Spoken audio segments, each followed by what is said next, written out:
sir, there's no smoking on airplanes. I know. It's ridiculous, isn't it? If you like that, I'll have to report you to the FAA. Stacy, did you know that in 1969, when smoking was allowed on all flights, we put a man on the moon? I had no idea. And it starts with ashtrays, and it ends with all of our precious freedoms being stripped away. But we don't have to take it. Like Rosa Parks and David Lee Roth when he left Van Halen, we can say enough injustice. We can smoke one for America! Who are you? I'm done ready.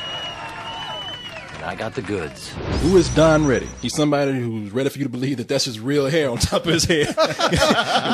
Really? That's where we're going with that? Oh, man, I got to say, every time I see the trailers for this movie, I'm like, man, another raccoon had to die to make Jeremy Piven feel better about himself. When I first saw the title, I thought it was Die Hard 5. It's like, live hard, sell hard, I know die it. hard.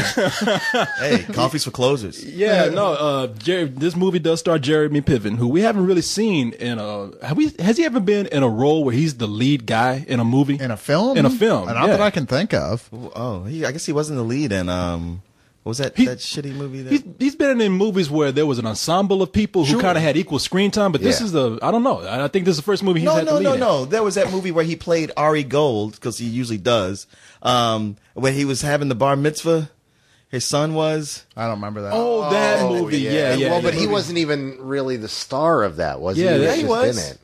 No. He was the star. Was he? Well, either way, this would be that. the first memorable film that he plays the lead role in. Oh yeah, I guess we did go through a lot of what was that? Yeah, we can, and that's only because we saw it yesterday. And the thing is, like, Smoking Aces. That's Smoking no, he wasn't the star. No, he was not. He was the guy everyone was trying to after kill. watching like years of Entourage, where at this point, really the only reason I still occasionally watch it is for his portrayal of Ari Gold. We've been saying for a while now, hey, where's the right part for this guy? I mean, he's a hell of an actor. I mean, he's got force coming off of him.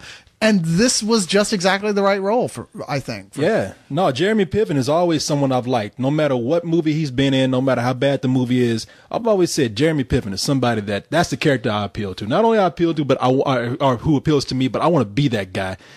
Now, that said, there are movies, there are comedies where you can say this is like this comedy, this is like that comedy. This comedy isn't that comedy. This is so its own different thing. I don't want to use the word original because the film doesn't feel really original, but it's not like anything that you're prepared to see or that you've really seen anytime recently in film. It's a very odd kind of comedy with very weird sensibilities. Yeah, it takes from several different places, some of them recognizable. I think the concept of having a very strong, snarky main character like Piven it feels a lot like the early Murray roles in the 70s. But the rest of the film really doesn't. It's absurdist. Yeah.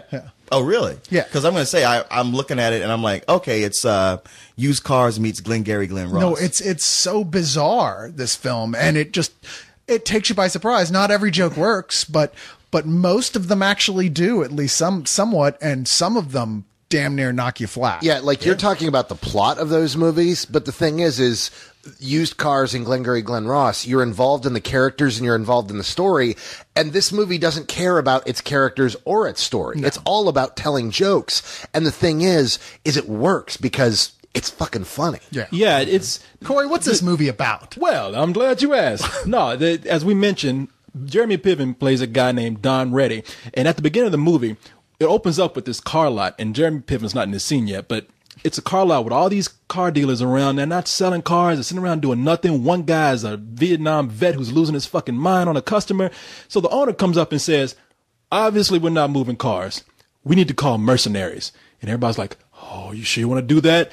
And it turns out that they're just calling a crack team of bullshitters. People who can talk so smooth, walk so smooth that you will buy anything from them. Now, this actually exists. What they're making fun of here, they're called slashers. These are guys that you call in to come and have a huge sale at your lot on a weekend. And they come in and they prep your team up. They get the place ready to sell and they have a huge, big, just media blitz sale. And there's guys that do this for a living. And that's what they're kind of having fun with here. here. These guys are these professional slashers. Yeah, and these are parodies of that. They're kind of like, you ever hear someone said somebody has a personality of a used car salesman. Well, these are like the archons of the personalities of a used car salesman. Someone who literally personifies it, but in a sense that they have magic powers almost. They're so good at doing it and moving cars. And they're just like a team of mercenaries who are militaries. Look at them. They're like crazy boat people.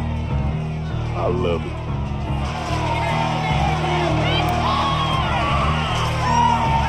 Sell the metal. Sell the metal. Sell the metal. Sell the metal.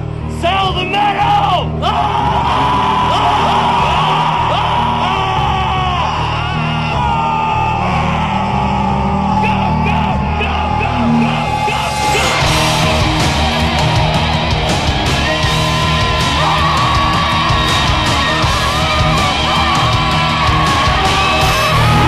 Welcome to Selleck Motors. Let's get you in a car. Because they all are specialists in something. You have the guy who's the accountant who's a specialist at crunching numbers, and then you have the woman who sells her stuff through sex, and then you have the guy who's just really, really smooth and kind of intimidating sometimes. But unlike a lot of other films like this, they don't rely on those archetypes either. They it's kind of just more about the jokes than it is about one-note jokey characters. I mean, the movie goes wherever it needs to for the joke, and that's good in this case. Yeah, well, see, the deal with this movie is it's kind of like a Will Ferrell comedy, except instead of sports, we have cars. And instead of a man-child, you have somebody who's really good at what he does. Yeah, you have a hustler. And what this movie, let's just say it right now. People are going to hate this film. This movie's not going to get good ratings. It's not going to get good reviews.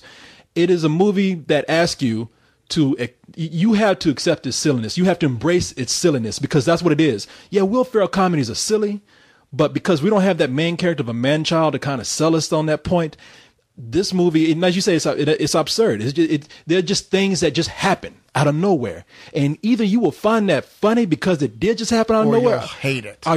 You'll hate it because you'll be sitting there saying, that went nowhere. This isn't good filmmaking. This isn't a story. And I'm going to tell you, I am a silly person. I will knock many a bad movie for being stupid. But this is one of those films where, yeah, I like it that some of these things didn't go anywhere. They just came out of nowhere. It made me laugh hard. It just appeals to me. What can I tell you? It is my personality. It's almost it's almost impossible to quantify specifically why this one is that funny to us and why other ones that you might say are similar aren't. But it does work. It always feels like it's firing on all cylinders. It's just different enough from comedies like this that it ends up being really hysterically funny because it takes you by surprise, whereas those comedies don't anymore. Okay, because I was going to say, like, it's sort of y'all's job to be able to tell us why this one you're given a free pass. No, we're telling you why. It really is a movie that appeals to your personality. If you are a person who loves silly stuff, then you'll probably like this. If you're somebody who doesn't, or if you see this as a Will Ferrell comedy that went wrongly awry, then you're not going to like it. I don't even like the use of the word silly because silly doesn't quite nail what this is. Yeah. It really is.